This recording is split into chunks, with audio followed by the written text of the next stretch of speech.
Hey everyone आज मैं आपण सहित शेयर करी आंबुल राईर रेसिपी। प्रथम आंबुल नहीं जावा 8 ରୁ 9टा कि 7 ରୁ 8टा आंबुल नहीं जावा गरम पानी भिजे देवा कि हलदी मिक्स कर नवा 10 ରୁ 15 मिनिट ताको भिजेकी रखिदबा। तापर मसला नहीं जाइए 4 टेबुल स्पून सोरिष आठ जीरा लंका आउ मुझे प्रथम ताको भल भाव सुखिला ग्राइंडिंग करने तापर से किसी पानी देकी भल भाव स्मूथ पेस्ट बन ने।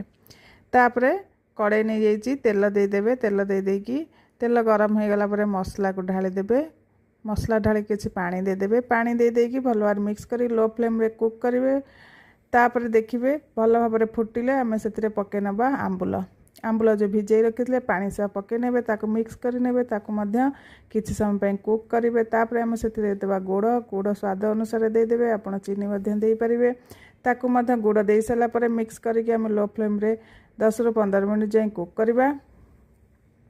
तापर देखंतु भल भाव झोलटी टिके मरीगला आम गैस रो फ्लेम को ऑफ करके आम देदेबा से नड़िया नड़िया को दे देकी भल भाव मिक्स कर नवा। पूरा ठंडा हो गले आम दही को भल भाव फेंटी नवा।